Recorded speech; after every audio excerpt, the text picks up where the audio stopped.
guide, your host, Tom Van Ness, and this is Guide Through Grief.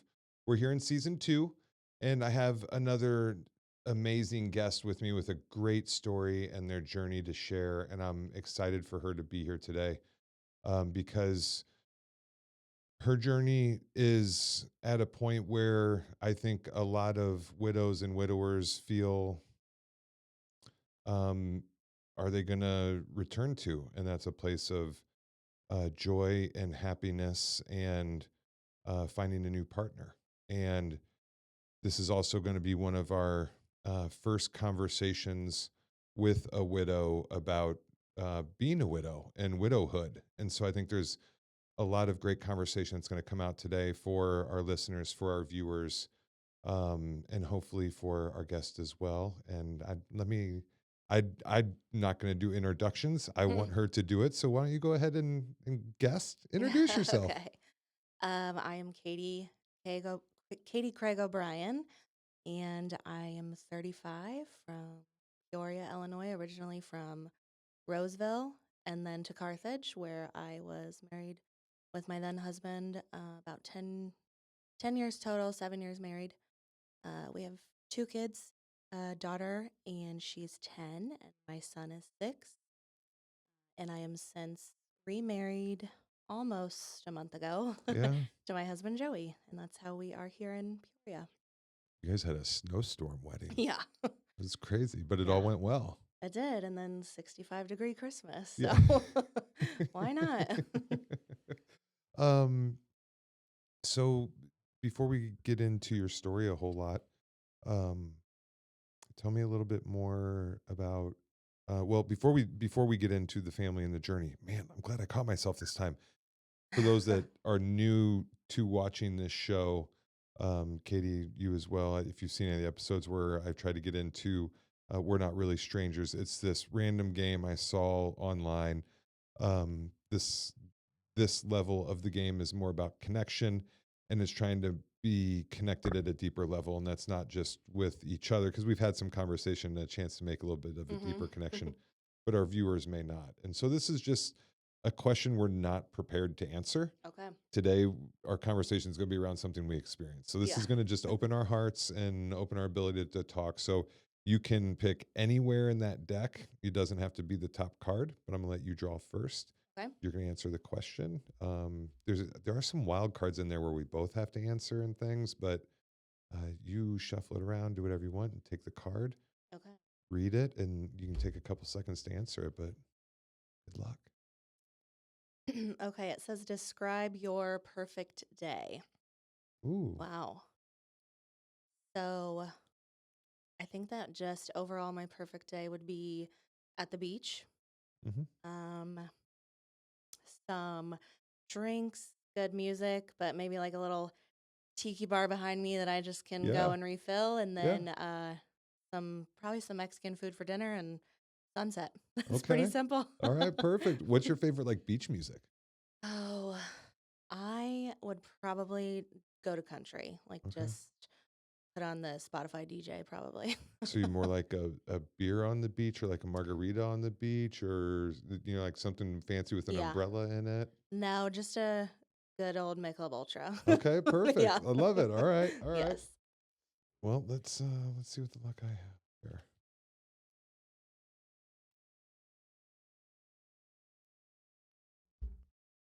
What part of your life works? What part of your life hurts? It always happens where one person gets an easier question Yeah. and the other one gets the deeper question. So, what part of my life works? Um, my work is starting to work again. Like it's been almost 3 years, and it's been hard to like get into a groove of like wanting to do work and get excited for work. And so, like, what part of my life right now works is like work. Like, it's a good purpose to get up in the day. It's my job. It gives us health insurance. It's a Yeah. great structure. Like, there's so many things about it that I'm so appreciative for. And the bank I work for, I'm just really excited to be a part of that, to be a part of that kind of company. to have our family associated with that. So I think that part really works. What part of my life hurts?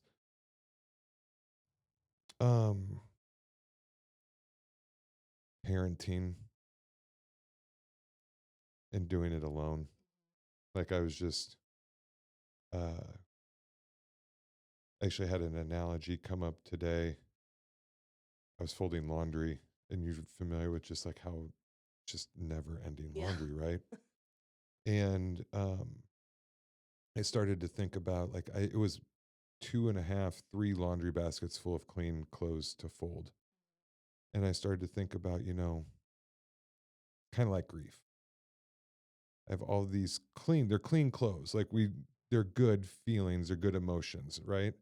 And we can just leave them all unaddressed in a laundry basket and kind of pick out the things we need as they come along, the shirt, the look for the socks. And we spend a little bit more time, and it might be a little wrinkled, but we find it, Mm-hmm. you know, but it's so draining and it's so exhausting to where if we decide to like dump out the laundry basket, fold it, and do it the right way and put it away where it goes, life is a little bit easier.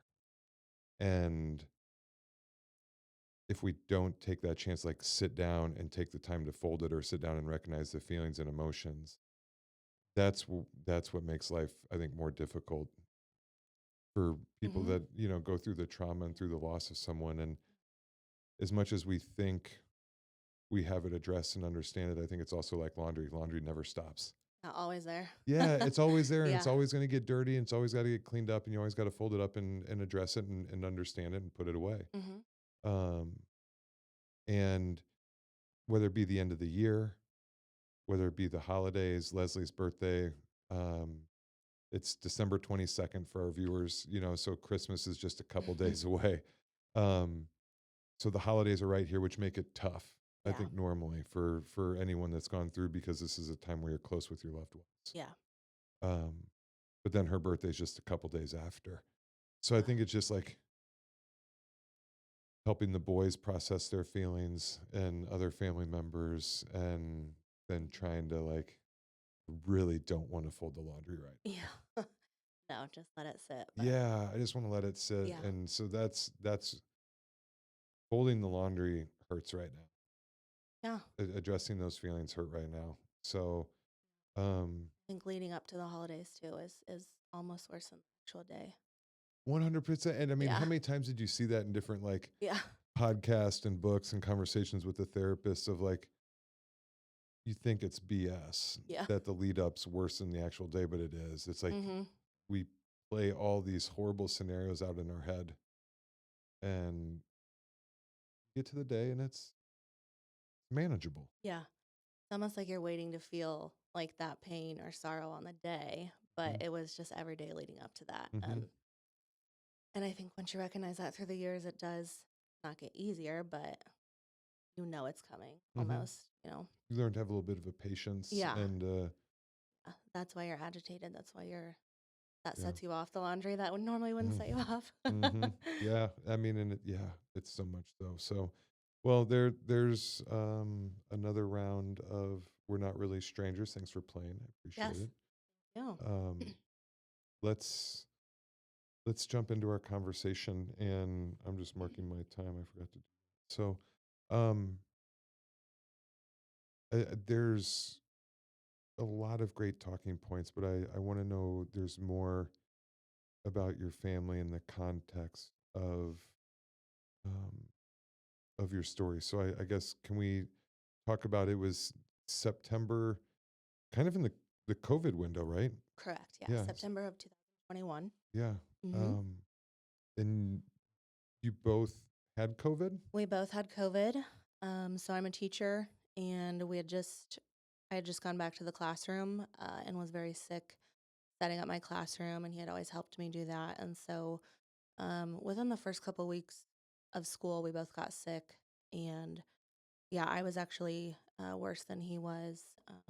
His was, so his symptoms of COVID were just kind of basic, stuffy nose and headache, and didn't really know that he was sick, I would say. Mm-hmm. Um, and then he got better. That was about September 9th, 10th. And then let's see, about 3 days after that, I was at school and knew that he didn't feel well. But he was a farmer and never went to the doctor. Probably did not do his medication. Rub some dirt in it Yeah. and yeah. Uh-huh. So he was not going to go. Very stubborn. So I knew that day that he was not feeling well, and we always talked at lunch. And he had just been to the doctor, and they said maybe you just have like post-COVID pneumonia. It had been very common then, but they had seen it a lot more in children and instead of adults. So I believe would have been like the 11th and 12th that he took a turn at home and was kind of odd that morning. And I didn't feel right going to school, but I did because he, pushed me, and we had Mhm. a daughter in first grade and a toddler, and didn't think much about it. Like nothing had happened, it wasn't that close to home for us yet. And so I was trying to call him all morning, didn't answer, tried to call him on my lunch, didn't answer. And I just knew something was not right. We always talked, or he texted and was like, I'm with somebody, like, call you back, I'm Yeah. fine. So I told my secretary at school that I was going to leave on my lunch and I just needed to check. And I was like, I'm sure I'll be right back. So I get there and go upstairs, and he's just totally out of it, like totally not making sense, laying in bed, like just saying things that were rambling, Mhm. and he was very cold but had a fever. And I was like, this is just not right. And he was a big guy, like 6'4", and like very muscular, like very Yeah. solid built. Mhm. Like, and I pulled him out of bed and put him over my What the heck? shoulders and went downstairs. And I was like, because we were in the country, I'm like, it's gonna take me just as long. Superwoman strength. Yeah, Yeah. you just don't. I was like, yeah, I guess I did do that after, Mhm. like, and it's like it's gonna take me just as long to get to the hospital or an ambulance to come here. Yeah. And I was still kind of like, I don't know, is he just being weird? Like, I don't know, and because he's 34, 35, and I'm 30, so I'm like, this Mhm. doesn't happen. But yeah, so I get him to the hospital, and they kind of just monitored at first, and I was like, no, like this something's wrong, like he's not right, and so they did all these tests, and he just continued to get worse. And that, I would say, is a little bit of a blur being in the hospital. um they kept saying he was going to be fine, and I'm like, no, something's wrong, like I'm if we don't change something, then I will check him out myself and take him somewhere else, like. Yeah. And How many days or how long were you in till you started feeling like that?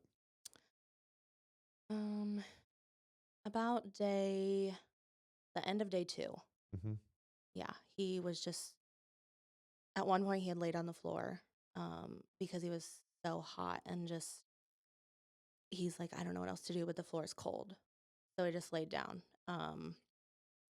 And I had left to go into the waiting room to talk to his family about moving him, and we were still unsure, like, who do we listen to? Do we just follow our gut? Like, what do we do? And we're in a very small town hospital, so it's just, Mhm. and my sister had gone in there to his room, and she said he looked at her and said, um, that this was it, that he knew something was wrong and he was not going to get better, and that she needed to take care of me and the kids. So, and he hadn't been transferred then. And, and so I said, okay, well, he's saying this, he's worrying me now, like, at least move him on like a psych hold, something Yeah. like that. And so they finally did move him to Hannibal by ambulance. We were there maybe 12 to 15 hours in the ICU, and that happened to just be the only room they had. They were not going to put him in the ICU. So he was still with it, Mhm. not himself, but wasn't really hooked up to anything, just kind of your basic monitors. I mean, when they were just going to, kind of give him IV fluids and antibiotics, and we were going to be good. And my sister had just, this was about September 15th. Um, my sister had just left to go to the hotel room in Hannibal because none of us lived near there. And um, I don't remember what time it was. She remembers the whole phone call. And I called because, so I'll backtrack. I was only one in the room with him. The nurse had just walked out. Um, and I was like, "You're gonna be okay. You know, I love you. Don't be anxious. You're gonna be okay." And he sat back in the bed and leaned back, and his heart stopped. So that was, so I actually yelled. I was I was like, "Code blue." Like, I'm like, I don't Mm-hmm. know what else to say. I said that, and Yeah. the nurse comes running in. He was just talking to me. Like, I was like, I know. And um, so I watched them CPR. Um, and again, a big guy. She had to get up on there, all of Yeah. her strength. She's sweating, and finally they had moved me out, and I was in the hall and called my sister, and I was like, "He's like gone." Like and she's like, "What?" Like I was just there. So, and none of his family was there yet. Like it was just kind of a, come in a little bit. I'll let you know how it is. And then that happened, and it happened again one more time, and it took a lot longer for them to revive him. And they kind of went over it with me. Said, he wouldn't want that. Whatever would happen if he does make it out of this, and they were like, it's just not possible. And I think I've heard you say that about your story, remembering that, and so I signed the DNR, and we just waited, and it was very peaceful. Um, yeah, I always say, I don't know, like losing someone like that is a very double-edged like story. You hear everybody else's, and it's like, oh my gosh, but also can't imagine like a total shock, like an accident or not being somewhat prepared, like the other way, if that makes sense. I don't know how I would have handled that. Yeah. I've always had the glass half full mentality in life. And I saw it in some moments of grief because I was like, well, at least I got a week with her in the hospital Yeah. to fight by her side. And it wasn't, at the snap of a finger, Mm-hmm. and she's gone. And I think those moments help us in our grief because that's where we find our moments of strength and the ability to gain some type of positive momentum in our Yeah. journey. Yeah. Um, so a, a couple questions that come up in this first part of the story. So your children, just for conversation, I think were 6 and 2 Um, or around yeah, that 6 and age. just barely 3. Mm-hmm. Okay, yeah. Um,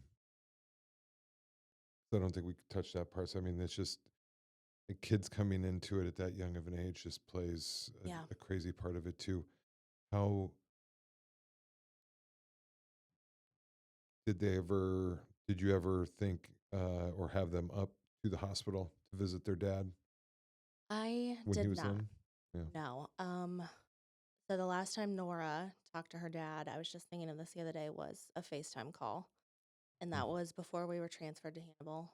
Um, and we just said, he's sick, he's not feeling well. They spoke. I'm sure she does not remember that. And I couldn't tell you with Wade, he was just too little. Yeah.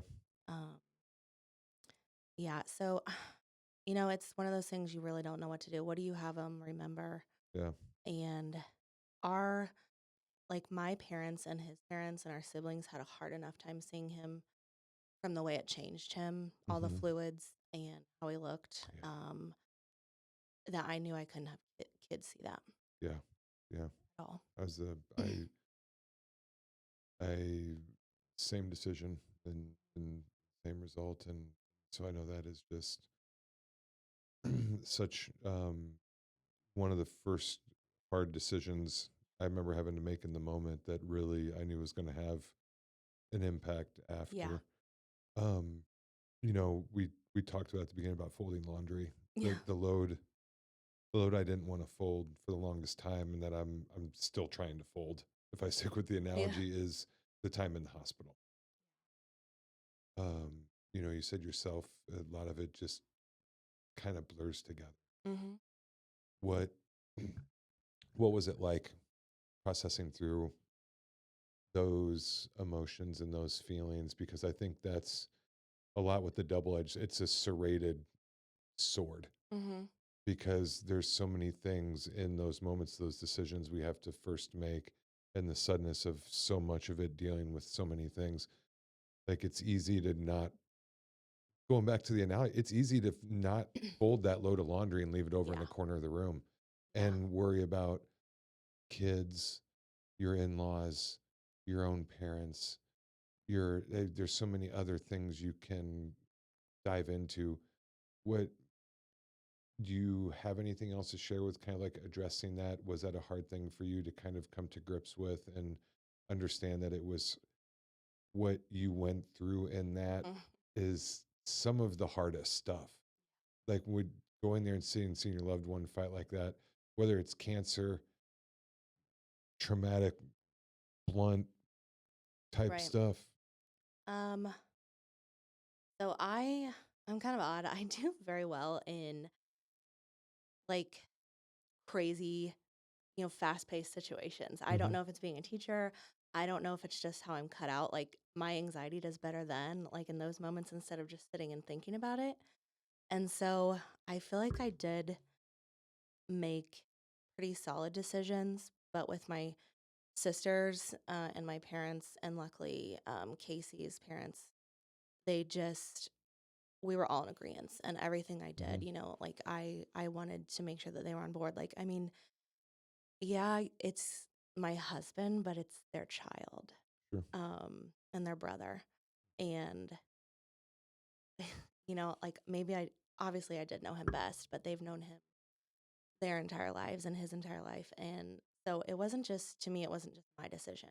I wanted them, when I signed the DNR, I wanted them to be fully on board. Like, okay, we agree, we're not going to, obviously you're going to have regrets, but this right now is the best decision with what Hmm. we've been given. And not to have the kids there, the same thing.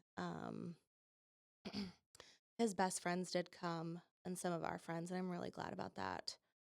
Um, because sometimes you just don't want anybody there, and I am glad for them that they had that Hmm. space and closure. Or so I don't think I added this in. About 2 or 3 weeks after Casey passed away, his mom passed away from a sudden heart attack.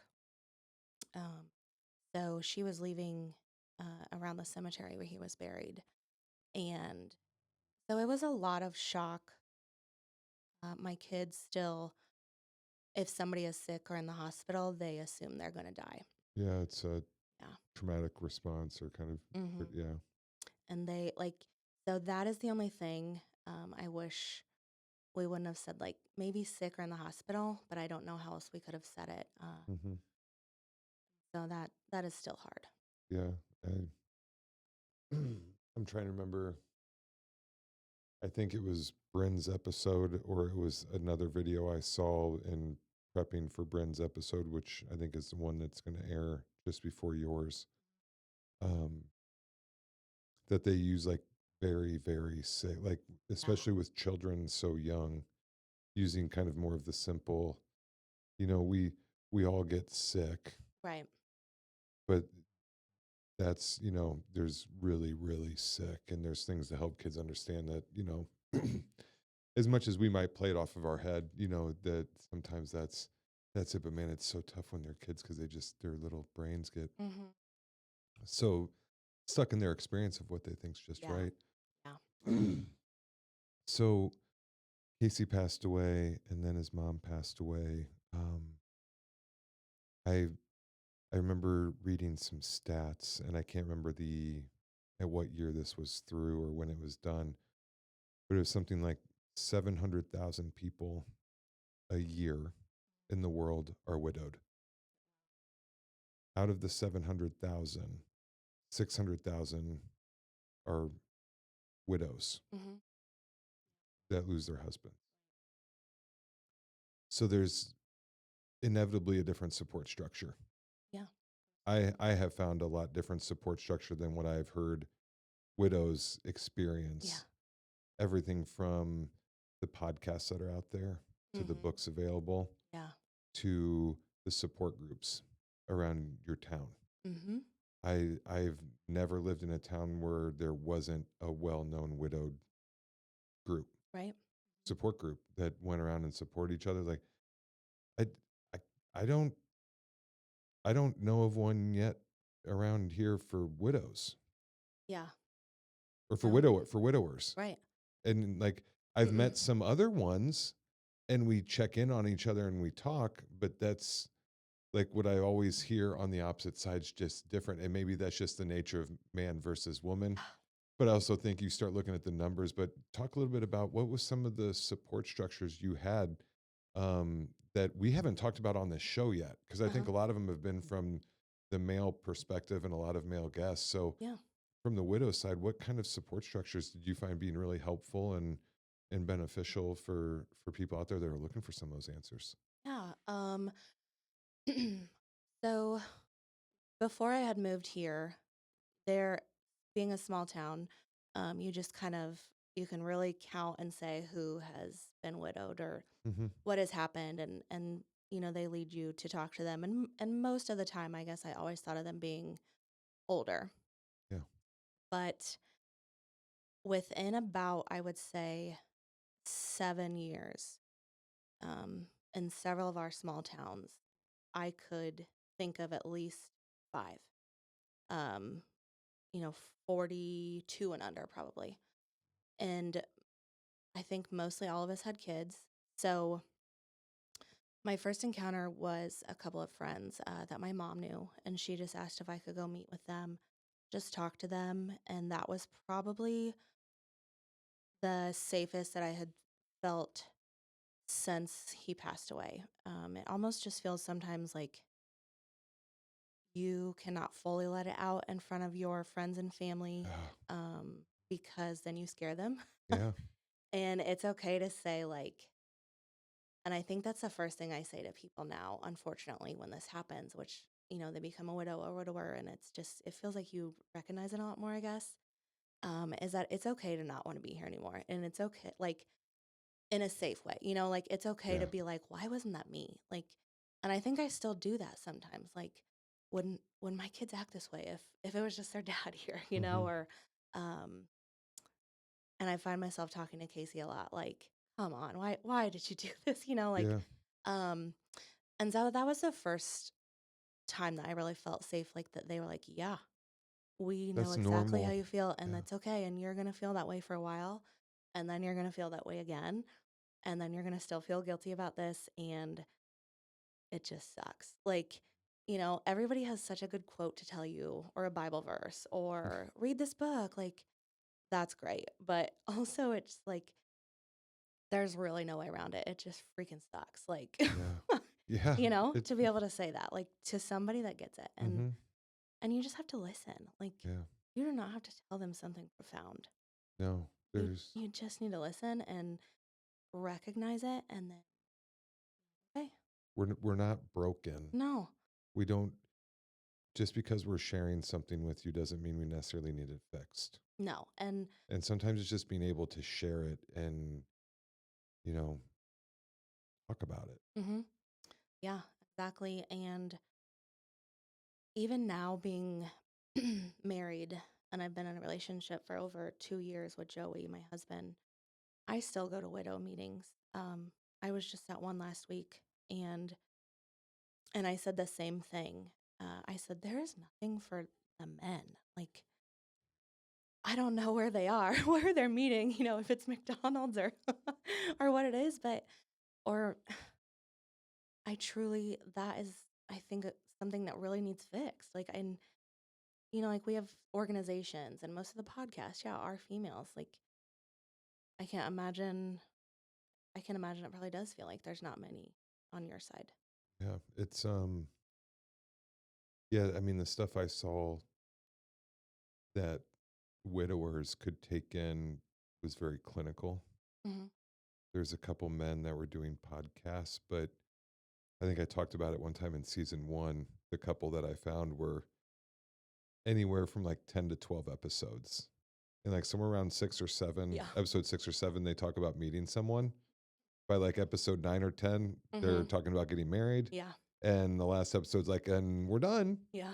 This has been the podcast. See you later. And it's like, that made the impression that that's what grief is. Yeah. There's going to be a handful, dozen Mhm. more episodes to your life, and then you're going to get through grief. And you talking about still going to meetings last week, and Joey, I'm talk about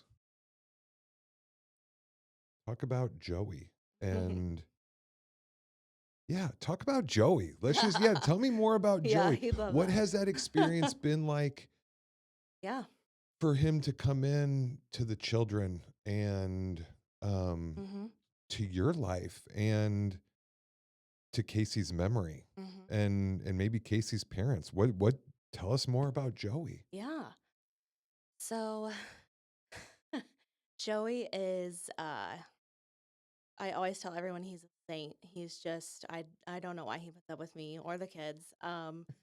I like this just this morning I was in a bad mood and I don't even know what it was about. And I had to call and say sorry. Like he's like, "Oh, it's all right." I'm like, and he has recently lost his mom. And so I am going through the, trying to help but not saying like just a silly quote, Hmm. or like, yeah, it just does suck. And so I can circle back around to that, how I do kind of think everything just kind of aligns so that I was in that right position to be there in an unfortunate situation. And so I'll just go back about 3 years ago. I had been widowed about a year and a half, and I got on Hinge with the confidence boost of some friends, I guess, and I hated it. It was horrible till I found Joey, and I was not going to like anyone under the age of 30, and he was 29 at the time, and I was like, "Oh my gosh, he's either going to be like a douche or perfect." And my like thing said widow, 2 kids, and unprofessional golfer. I don't remember that, but he said it did, and that was like what got him. And so, yeah, Not the 2 kids, not the no, widowed part, it was yeah, the unprofessional golfer. yeah. Okay. I So, love and it. yeah, we're big golfers. He's much more than I am. But so I had many failed dating attempts, and I was like, this no, I'm just meant to be just a mom, like whatever, Yeah. And we talked for a little over 3 months because I still give him crap about this that he wouldn't meet me. And so finally I was like, all right, you're going to meet me or you're not? Because what are we doing? Like, Yeah. um, and he did with the help of his mom, actually, Okay. because she told him like she has 2 kids. She's been married. Like if she likes you, she's on board. Like you Yeah. don't be If messing she's around. if she's Yeah. hung around here for 3 months, Yeah. like, what she's yeah. So we met halfway and never looked back. Yeah. We waited a bit for him to meet my kids, a few months actually. He had never been married, never had kids, and he took on at the time a 32, 33-year-old widow. Um, Wade has now known Joey longer than he knew his dad, Yeah. and that is, How I do you forget that. how do you take does that that that could easily be the case for me one day. Like, Hmm. was there emotions that came along with that? Was that a grief trap where you kind of got really sad about that, or were you more of man, he's doing really well with Joey. This is Hmm. like it's comforting that you continue to make decisions that are good for you and good for your family. Like, what was that feeling like? I think that after I lost Casey, I never thought that it was possible for them to have a dad then, a dad on earth. So Hmm. we say they have a dad in heaven and a dad on earth. Yeah. And Wade just the other day was like, "Yeah, we have 2 daddies in our family." And so I'm just grateful, I guess, that that is in our story. Yeah. I And in your kids' Yeah, vocabulary. yeah, that they Yeah. can hear other kids talk about their dads and not feel odd. I mean, obviously there's still that missing like yearning there for him, Hmm. but they just have a different story. And I told them, a lot more kids probably have a story similar than you would think. Like whether their dad's not in their life or um, their grandparents are helping raise. Mm. And a lot of people just don't recognize that it's not always two parents like that. Like, Yeah. you know, we're So, very lucky. so going a little bit, and that's so awesome for Wade too, to just Yeah. like, I mean, like I said, just not only be able to talk like that, but like have the confidence to talk like that at his age. hmm Because how old is Wade right now? He's almost 7. Yeah, I mean, come on, Yeah. mom. Way to go. I Yeah. mean, good Thanks. job. I mean, for just creating that kind of environment at home and helping our kids process through that, to be at 7 years old and to be able to explain that and be happy Yeah. about that and excited for that. Like, um, that's, I would think anyone that has children that is wanting to be in a relationship again and move towards marriage is going to want that kind of result. Yeah. Not that they're looking for to be called mom or dad. Yeah. It's not bad. It's Right. the fact that they can respect and appreciate and find that safeness, hmm that comfort level with the person we do Yeah. or we hope to. Right. And so I guess before we talk about the support structure of what Joey provided, because I want to take a step back still and talk a little bit more about I don't know if we have a mutual friend that went through this, and I think we both learned a lot from her hmm experiences and what she went through. And there's support structures, right? When things happen. I'm kind of interested in talking about the differences between widows and widowers and the support structures they have. Were any of those widows, ones with children, where you got ways like you had your friends that were in the neighborhood or in the PTO or hmm whatever, but then did you have like a friend group that were other widows with kids and had other, hmm like, were there groups like that that you came across? Yeah. Um, That's crazy. yeah, that's Like actually that's how I have met mostly all of them. Yeah. Especially our yeah. common friends. Yeah. The Like ones I that we haven't know. heard, and I guess I haven't looked or Googled it up or anything, Yeah. but like the only thing I Googled or found was like grief share of like a Yeah. church, Yeah. kind Yeah. of deal. So that's amazing that there's Yeah. that kind of community out there for you guys to hmm help you with that. Yeah.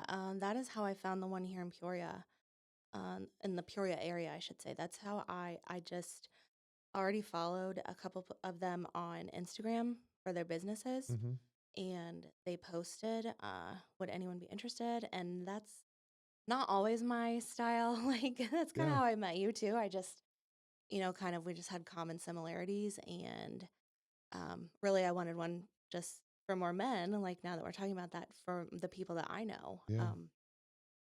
And we all met and started with, we actually had to, it sounds bad, but we wanted to keep it small and like in a house, like quaint, and Hmm. that we could talk and so that whenever we'd come together, you wouldn't have to retell your story, if that Yeah. makes sense. Like it was kind of getting to that point, and we're It's like, almost kind of like a Bible study yeah, group or like a life group where it's the yeah, same group of people and you can kind of mm-hmm, process the feelings and yeah, they know your journey without having to. right, Yeah. yeah. And That makes so sense. I'd say we capped off probably at 10 to 12. Hmm. And sometimes we can't all get together, but we still have a group chat. And for about it's been a little over a year, and on anniversaries, we'd send flowers, or they'd say they're having a hard day and they'd go out to get a drink, or shared babysitters, shared therapists for the kids. Like, Yeah. and that's really been helpful, especially to me because I'm new to the area anyway. Uh, but yeah, I don't really know how I would have been without both of those groups, home or here. So how did you, because that's another area where we have some similarity of being new to the area, hmm not really being rooted. How did you find some of these resources? Like what tools did you use? What places? Like how did you find some of those places to get help or to find other people in that community? hmm I truly Instagram searched like Peoria, Illinois widows Okay. Mhm. and did it on Facebook. Um, the grief share, I've been a couple of those. And I think I would just see maybe a flyer in a church and I would do that. Or, somebody kind of knew of my story and then we'd get to talking and be like, oh, well, you go to this. Okay, well, I want to come to that too. Like, so it was, but most of it I just got from Instagram, Facebook searches, and Okay. it's hit or miss. Yeah. Some of them you just don't vibe with, Yeah. but a lot, I mean, and it's hard to open up. It truly is. But Mhm. Yeah, I think and maybe this is what men get a little bit more. I a lot of the widowers I've talked to have continued to stay with some form of therapy mhm. and a very religious piece or component comes in heavier where I think they get more involved with their church and that kind of ends up being a blended community of a whole lot of people because it's more of a support structure than it is widowers. Yeah. You know, I mean, like Oh yeah. I think whether it's a stereotype driven or whatever it may be, um, I got a half dozen names texted to me in the first couple months of, hey, here's another widower who's under the age of, Yeah. 50, Right. and it might be kids are in high school or kids are younger or whatever. But the people try to share those names, but there's not really an introduction. You don't really know who the person is. And it's Yeah. nice that you have those, but I don't think as personable as I am, man, the last thing I want to do right now is to try to go out and make a connection, like a Yeah. one-on-one with someone that's also been through, like, and Mm-mm. almost like having to re-explain your story Yeah. like 5 or 6 times to 5 or 6 brand new people that you want to like, maybe like, man, I hope I don't come across like a crying dumbass, Yeah. and Yeah. scare them away. I mean, that's, it, and then going back into Joey. Okay, so let's talk about then like the third component I'm thinking of support structure, and that's being ready to date. And that's, we can come back and talk about that, but let's talk about the support Joey gave you early when you guys started dating and what the support you get from him through your Mm. grief journey. Because I think, as I have found, there's different levels of support and fix it type mentalities Mhm. that I think have people like us struggling to, are we ready? Are we not ready? Is Right. this the right person? Is this the wrong person? And really can screw with our heads. Yeah. So talk about some of the things that really got you excited about the way Joey Mhm. supported you and felt very natural. Yeah. I will say I thought I was ready a couple times before Joey and I wasn't. Hmm. I didn't want them around my kids. I definitely didn't want them to discipline my kids, tell them like, no, hey, don't do that. Like when it happened, I was like, well, no, like I'll do that. I like I can Hmm. do that, and um Joey was definitely very timid to do that at first because he did not want to overstep. And Joey and my daughter still they will butt heads because I think she just wants to push him. She wants to know he's not going away. Yeah. And I think I do the same It's a thing. little tough. Yeah, Yeah. I'm like, "Are Yeah. you sure you wanna stay?" Still, we're married now, but I'm like, and so I would say I don't wanna say I still maybe didn't know early on. I was always assuming that he would still leave, I think. Like, he's gonna realize, like, "No, this is You sure? this is not See it." that you're Yeah, married. like, I've never been married, no kids, I can go. Like, um and I always told him it is possible to not like somebody else's kids, like, and that's okay. Yeah. You did not birth them the other half. Like, it's if you don't like them, like, because I think I ran into that too. Like, you're like, I don't like being around these kids, kind of, and that's Hmm. okay. Like, um, I would say definitely when my kids met his nieces and now our nieces and nephews and his parents, nothing felt weird. It was they played right away. And we were still like, oh my gosh, like it looks like they've known each other forever. Yeah. And with his parents, they treated him and still do. And his siblings, like they've always been there. Sometimes we're like, can you believe that they didn't know them, like, from birth? It's just, it's so natural. So what was Joey like when you guys were early on dating and you had one of those bad days where you missed Casey? hmm What wh- what were the things he did that day that made you feel okay to feel bad? Yeah. So I'm really bad at, no, I should say I'm really good at hiding Hmm. feelings and pushing them way down. Yeah. Not folding the laundry, Yeah, right? Yeah. I'm really good at that. And I would even say I know exactly probably what to say in therapy so they tell me I don't need to come back. Like I'm yeah. But Joey can get through to me. So Hmm. he knows just by how I'm acting or walking around the house. And now and Does he have a certain language? Like, I mean, does he come at it with like a curiosity to better understand you? Is that how he, like, how does he have that key to get in your door? Like what approach? I guess that's what I'm trying. Cause hmm like to me, there's been times where someone came as like they wanted to fix my right. grief and like show me like, go try this therapy, go do that, go, hmm and there were other people that wanted to compare it. Right. Oh, you this doesn't make you comfortable. Well, I'm not comfortable when you do this. Yeah. Like, and it was almost like a rebuttal. Right. Like not that I don't respect your grief, but you only came up with that when I shared something that Yeah. was like Yeah. it was a bad day or for whatever reason. And hmm so, what kind of language did he have on those bad days that made you feel safe? He has a very calm sense about him. And he asks a lot. He had asked a lot about Casey just as a Hmm. person. What did I miss about him? What would he have done? Did he like this? Did he do this?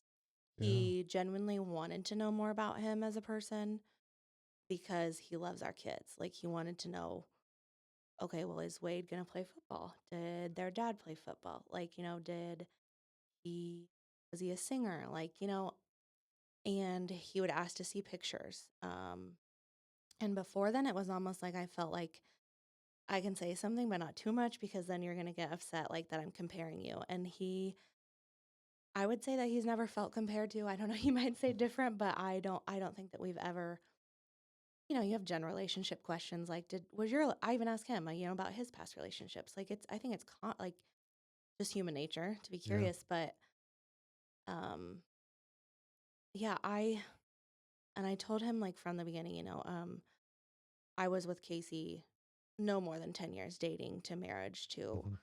when he passed. And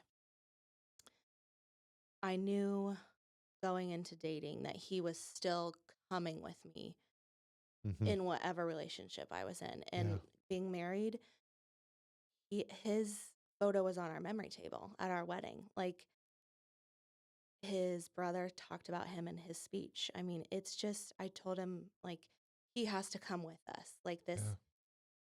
he maybe isn't here physically, but he still is why I'm here. Yeah. And that's how we are together. And so it all has to be a part of the space.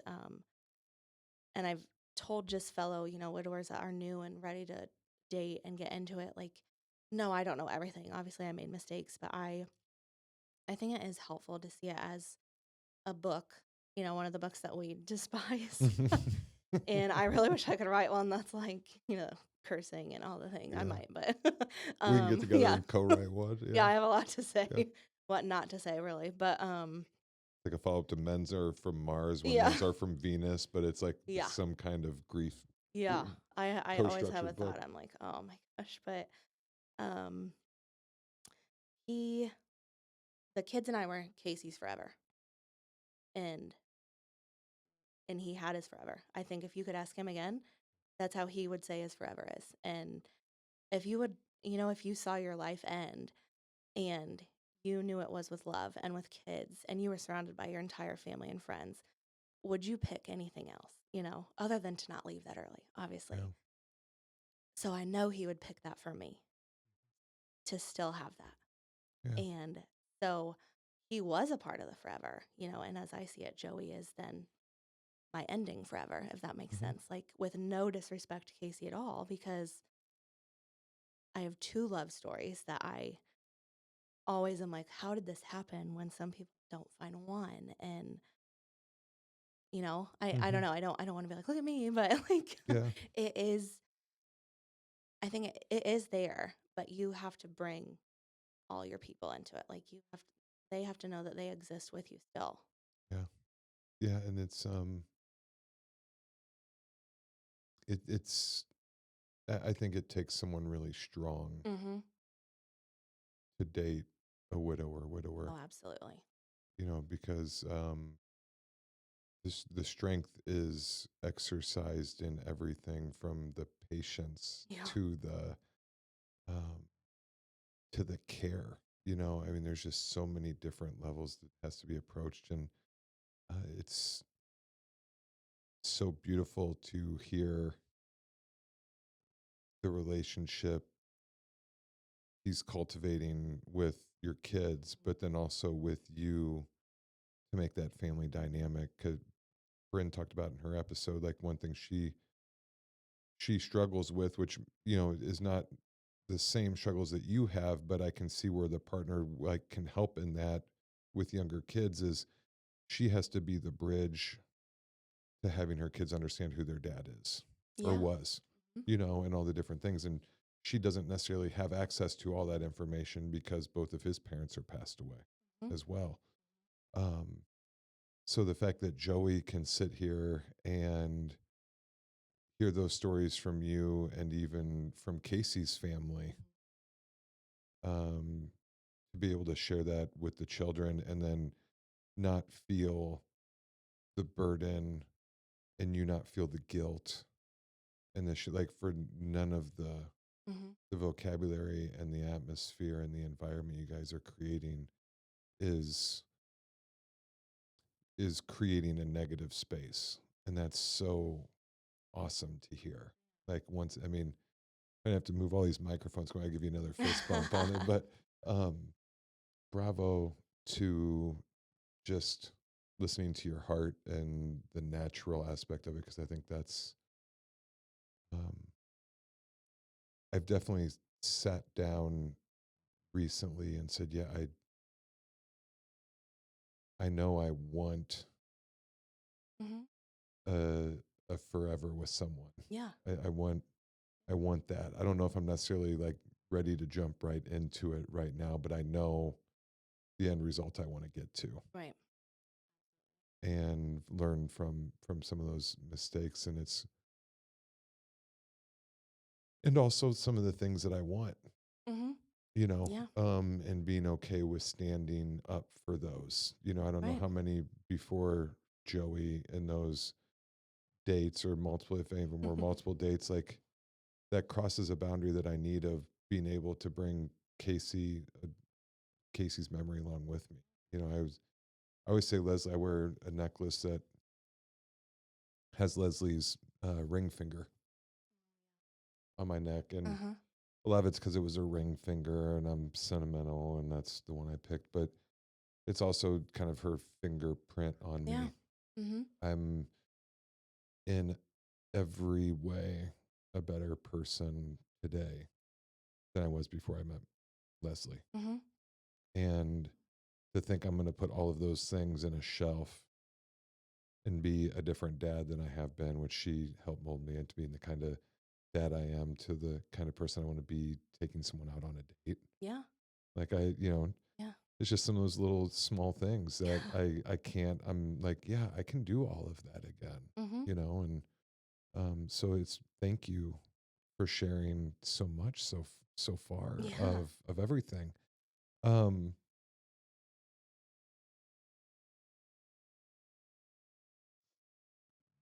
Talk a little bit more about what support and what kind of environment did you create for your children through all of this, through the early times and even currently?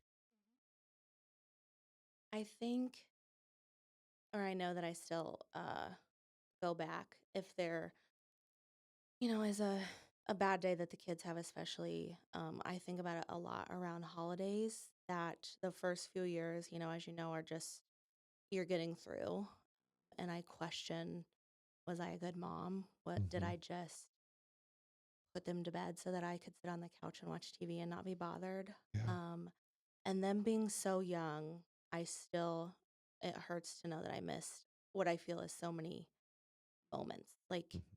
So many firsts. yeah, and of that age. And I worry too about my daughter, what she saw, like that I don't remember, me flipping out or getting mad for no reason. Or I really tried to be careful about that.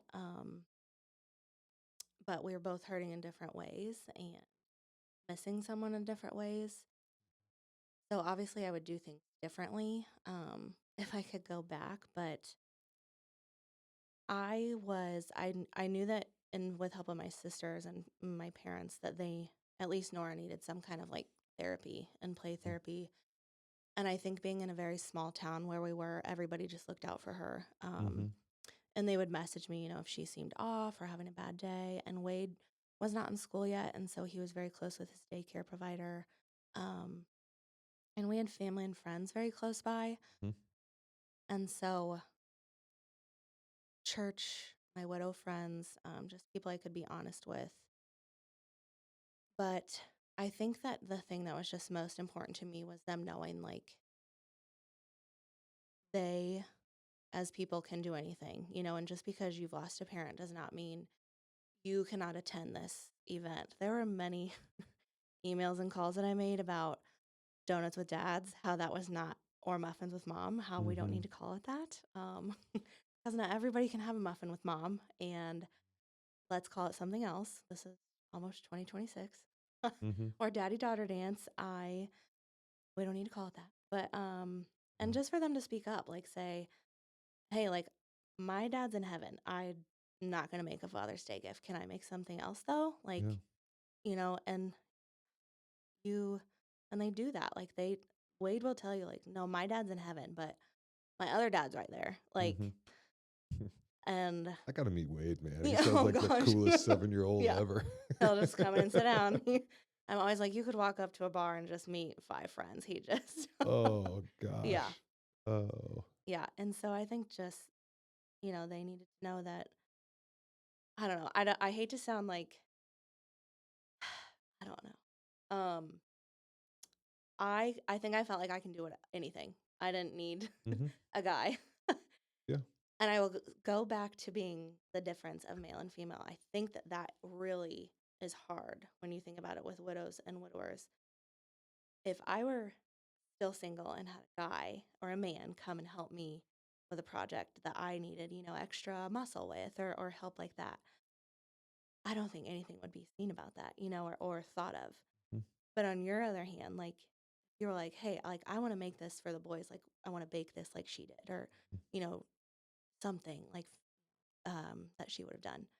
I think like that's going to be talked about like in a different way because you're a male, Mm-hmm. and it's kind of like, well, the women need help, like all the help, like so do the guys, Yeah. and and that's just sucks. Yeah. It's yeah, there's a lot of good things there that I think are worth to mention. Um some of them like Might be a whole other episode. no, instead of like just going to No, yeah. muffins for mom, like I go to all of the events. Like if there's a grandparent thing, Mhm. like whatever, I'm there because there's no other family around. So I go and step in for it all. Yeah. So it just takes the awkwardness of like, why are Sterling and Cam's dad here again? Like I'm like, yeah, he comes to everything. Yeah. So why, that's just what we do. Um, I was trying to remember the next story, but beside the point. Um, do do you or the kids do any type of therapy or any kind of like outside the family walls of kind of resource? I mean, you still have some of your widow friends. Mhm. What other um, what other resources do you or the kids use that might be beneficial for people to understand that are out there? Yeah. So my daughter goes to Way to Grow therapy in the Heights. and that is specifically for children. Play therapy, talk therapy. If she's feeling like playing Barbies that day, Yeah. and maybe they don't even talk about her dad. Like they just talk about school and her friends and why it's hard. And um, she really looks forward to that. Like every 2 weeks, I think she goes, and it's just really nice for her to go and meet other kids that need to talk to someone as well. Hmm. And I usually don't even know what they talk about. I don't Yeah. ask because I know that she's okay, and they'll tell me if I need to know something. And um, my son hasn't yet, just because he's just now turning 7. Yeah. He has been asking a lot of questions though, which are good. And so we asked him if he would like to go. He says that Nora goes and talks about her feelings. And so I was like, "Do you want to go and talk about your feelings?" And he's like, "Yeah." I'm like, "Well, what are you mad about? Like, are Hmm. you just mad about your friends at school? That's fine." But Yeah. um, so I think that we're gonna try him there too as well. Yeah. And they have also done a little bit of art therapy. Oh, There's one cool. here in Peoria that, even if it's just a camp, like, and Hmm. just an outlet. Yeah. I don't anymore. I should probably, but I think you should do whatever you're comfortable yeah. with. I think that's just. I found like I was saying the same thing all the time, Mhm. and I don't know. I think it's good to do it every once in a while, but you Yeah. have other ways that you have therapy too, I would say. Hmm. Yeah. No, I've definitely taken some of mine out on the streets running instead of just always going Yeah. into an office and talking. Yeah. So, um, what, I don't- what haven't we discussed today that you had on your mind or wanted to make sure you got out today? What is there? Um, I'm I feel like I'm probably beating a horse with a dead stick, or just beating a dead whatever, beating a horse with a Yeah. stick, whatever. Um, I continue to be impressed or look forward to the future with another partner of like what you described with Joey. Hmm. I think that's Yeah. something I've personally not said out loud. Yeah. So there, You say it. you guys hear it. You can talk to other widowers like you can't. Yeah, yeah. And I think, that's a tough thing to Hmm. come to. You think you might be ready, or maybe you don't know what it's like to be ready. But I think the fact that you want to get out of the current s- status you're in. Yeah. I don't need it because I need help with the laundry Hmm. or with cooking or running the house. Hmm. I want it for me. Yeah. And it's just super important for everyone, especially, those who have gone through what we have, to know that this horrible thing did happen to you. Like, Hmm. and it does. It sucks. But that does not mean that you cannot still you don't deserve love. That doesn't mean that. Right. I mean, I think it's the opposite, that you have so much love that you're willing to open it up and bring someone else into that. I know that Joey didn't set out on Hinge and be like, "You know what? I'm going to find a widower with 2 kids, like a sugar mama to come, whatever." Like, he wasn't ready either, you know? I don't think anybody sets out like that. Like, so if it helps, they're not ready either, but you get ready together. I mean, I hope we get everyone together. I need to meet Joey. I need to yeah, meet Wade. it'd be the other Nora end of can it. be sass Joey and will just just, throw the sass yeah, around all the kids. And Joey will come on barely hanging on, but yeah, you could oh. get the other. Yeah, I mean, they don't. So Yeah. did you? Was it just other? Um, was it just other widows you talked to? I think it's kind of a two-part question. When you were starting to be ready to date again, and you're Hmm. doing some of these dates, like who were you going and venting to after some of those dates? Like, Yeah. because I think it's real easy to like just keep it into yourself, Yeah. but then you got to be careful who you're unloading to, Hmm. I guess. Oh, yeah. But then I think the second part is when things started to go well with Joey, Yeah. who were the people you felt safe talking to? Because I would imagine widows, widowers. Um, I remember talking to a family member about one of the relationships I had been in, Mhm. and they kind of stopped me mid sentence and was like, "I don't know if I'm ready to hear this," and that that really messed me up for probably still does. Oh, yeah. Like it's hard for me to talk to anyone in my family that I would think would be kind of a safe spot to talk about that with now Mhm. because, just I think that's so. Where did you find your safety nets in talking about dating and Joey when it got to be? So, I had a women's golf group. Probably one of the reasons that we hit it off so well. And it was about every other week. I'd be talking about it. I'd been on a few dates with a couple of people. It wasn't, Yeah. like this one, like, um, and I was like, I don't know. I didn't like him. He did this weird. And one of the ones was like, I didn't like kids. Like, I just didn't feel like I could open up, or, I wanted to go home. Like, I was like, Mm-hmm. I don't want to be here. And so then, though, Joey wouldn't meet me. And I was like, I've talked to him every day, though, for 3 months. I don't know what's going on here. Like, and they were like, it's probably scary. Like, just hold on, like, hold out. And one day, though, I got very anxious because that's how I am. And I was like, all right, like, I'm just going to say it. You're either going to meet me or not. Like, I'm not going to keep doing Yeah. this. Like, and so he was like, you know what? You're right. Like, let's meet. And I was like, oh, okay. So crap.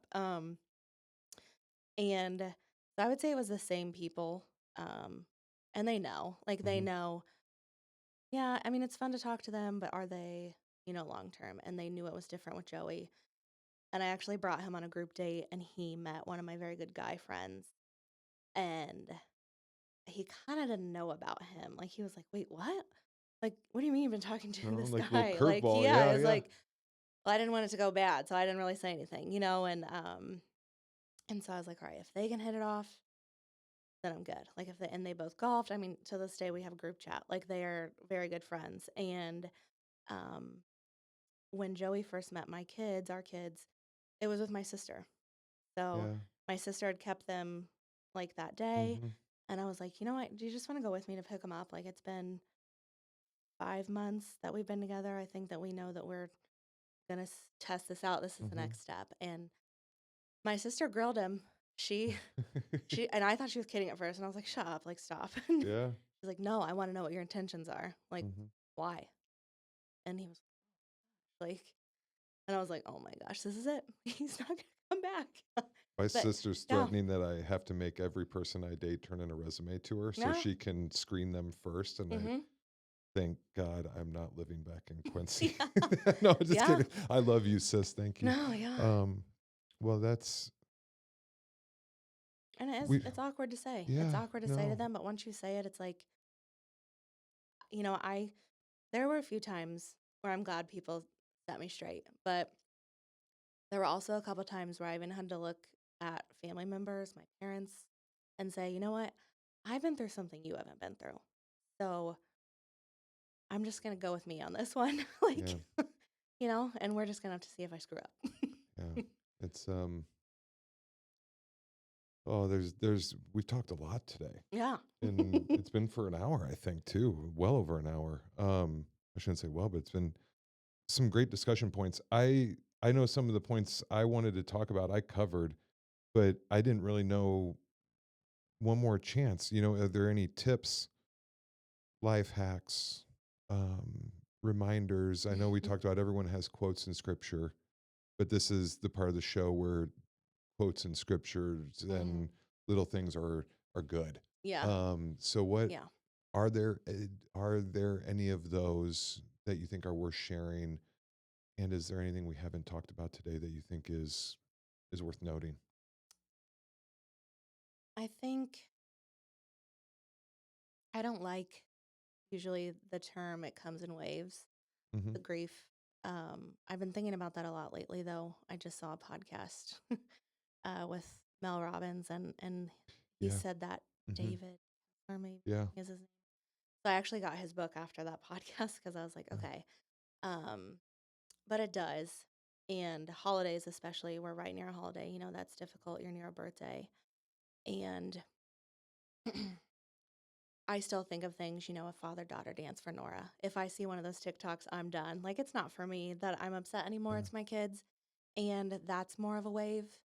And there's space between the waves now. But some of them crash hard. Yeah. And finding that person, if it's a friend, if it's a best friend, if it's a best female friend, if it's Joey, he is the banks of my ocean and river. And, you know, when it does crash in, he's still there and he takes it all. Like, it's not just me. He's taking the whole wave, like everything that came with it. And they are there. It's just, you know, they're not ready. You're not ready for that, but you do become ready, like as a family still. And there's a lot of parts to that, but it's finding that and whatever that's in, your group of guys, like that I hope that you find and start that because we need that. But, yeah, it's just, you got to find the banks.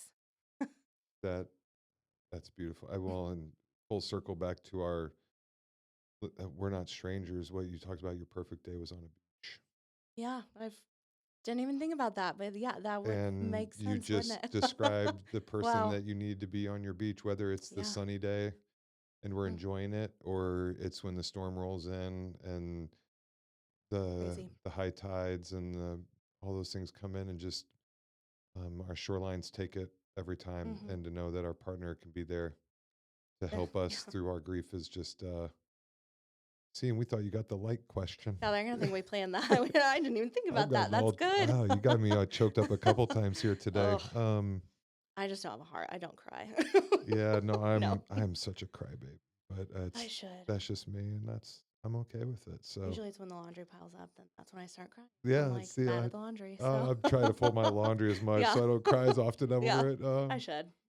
So well, I'm so appreciative again of you coming here today and sharing your story, No. sharing the story about Casey and Joey. I can't wait to hopefully meet Joey one day.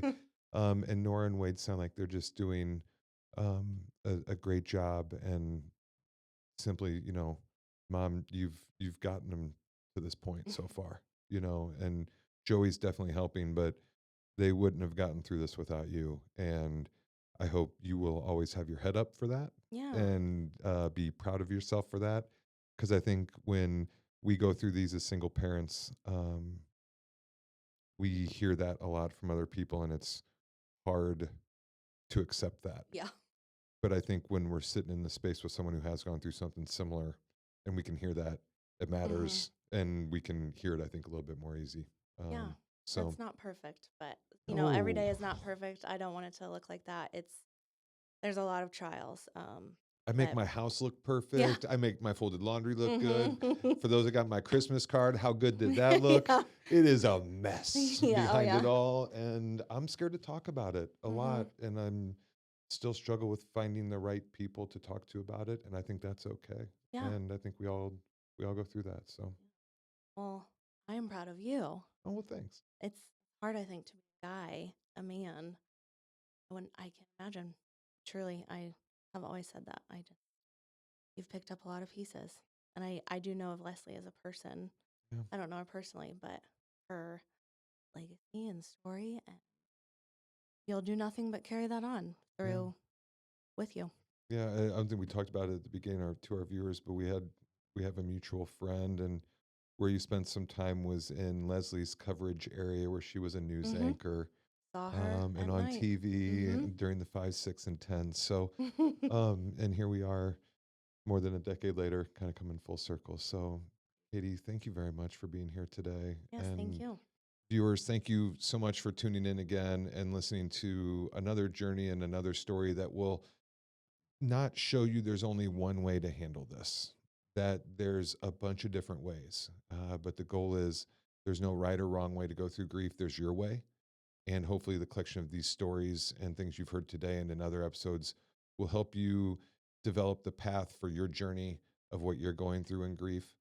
And till next time we're back here, remember, you got this. I got this. We all got this. Till next time, we'll see you back here at Guide Through Grief. I'm your host, your guide, Tom Van Ness. Till next time. Thank you for joining us today. I hope today's episode will help guide you forward. My goal for this podcast has always been to create a safe place for people who are navigating their grief journey to lean on one another and share their own experiences. I ask that you share, subscribe, like, and comment so we know how to best support you. Finally, we rely on listeners like you to help keep this journey going. Guide Through Grief is dependent on the support and contributions from you. Please consider supporting the show and our cause. Visit our social media pages or click the link in our description for more information. Thank you.